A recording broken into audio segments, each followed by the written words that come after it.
This is the Franchise Basketball Insider, presented by Massengale Eye Care, Oklahoma City's leading eye care provider since 1989. Call 631-2020. Greetings, Thunder fans. With a 3 a.m. arrival, Oklahoma City did not practice today in preparation for Game 6 in this best-of-7 Western Conference Finals series after losing Game 5 at Golden State last night. Billy Donovan was made available to the media today, though. Here's what he had to say. With Draymond Green looking more and more like he's trying out for the Rockettes, he almost kicked Russ in the face last night, or maybe he did catch him in the face. Is that anything you guys can talk to the league about, or do you just have to put up with it? Yeah, I don't know. Like I said before, those are decisions that we're asked to play. My biggest thing is, and I'm sure Steve feels the same way, is you're always concerned first and foremost about player safety when they're playing. That's the biggest thing, because listen, the game is physical as it is already. There's going to be physical contact, in there, and there's going to be some pushing, shoving, holding, grip. Like those are like what I would classify as normal basketball plays that are going to happen.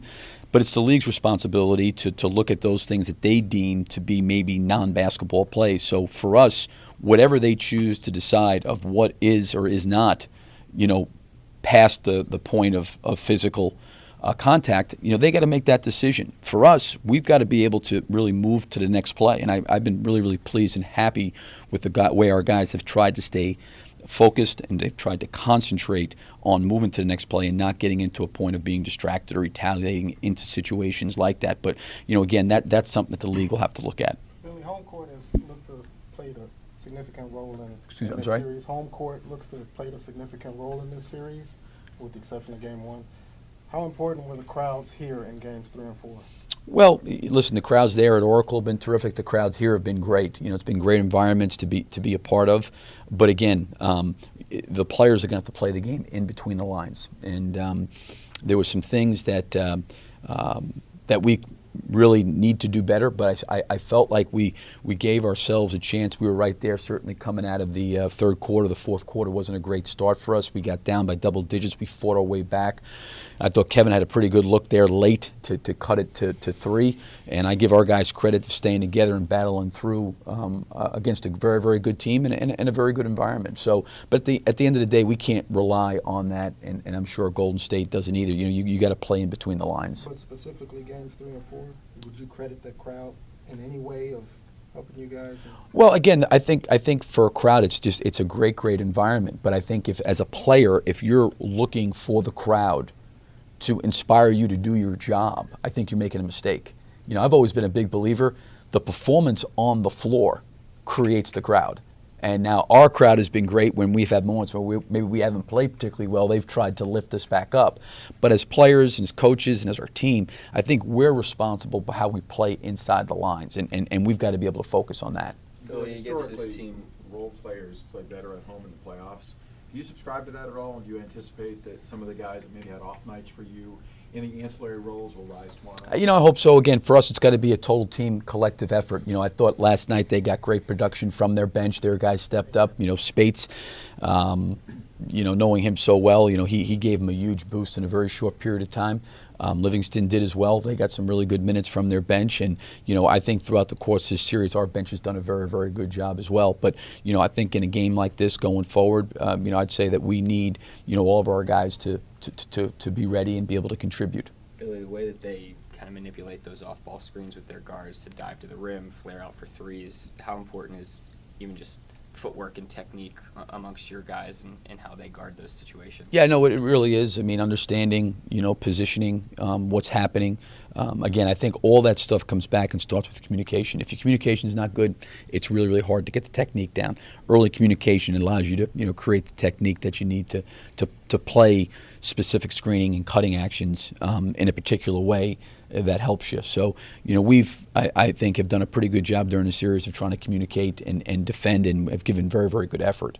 Closeout games are normally always the hardest, especially against the defending champion. Is there anything that the team's able to take out of Game 5 on that will help it in Game 6 and be able to take them out whenever you get a chance, I guess?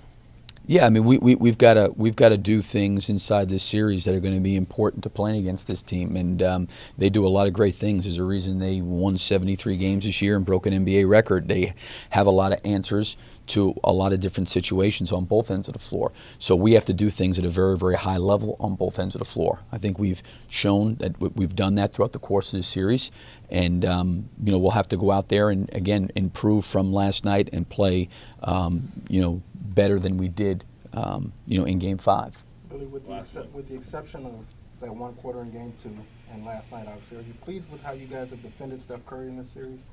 Yeah, I mean, I've said this about he and Clay. Listen, and it's the same thing with Kevin or Russell. There's times you're going to play really, really good defense and they're going to make shots. And I think what you try to look at is what kind of shots are you giving up? And there's been some times where he's gotten loose and he's gotten some open looks that we wish we probably could have had back. But, it's like Klay Thompson in the third quarter there, of Game 4. I mean, we were in his face on several shots, and he knocked him down. And you got to be able to move past that because sometimes they can't be defended any better. That's what makes those kind of scorers who they are. A Klay Thompson shooting the ball, a Kevin, a Curry, or Russell. Those guys, when they start playing, Russell went on a spurge in Game 1 in the third quarter of like shot making of like 19 points. Sometimes there's not a lot you can do with that, but you got to try to closely contest as best you can. Does he look healthy to you?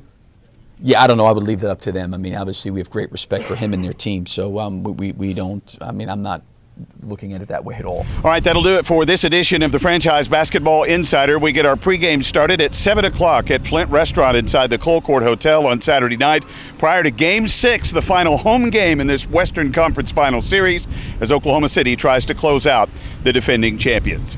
Thanks for watching the Franchise Basketball Insider. I'm David Garrett for Oklahoma's new sound for sports, 107.7 The Franchise in Oklahoma City, 107.9 The Franchise in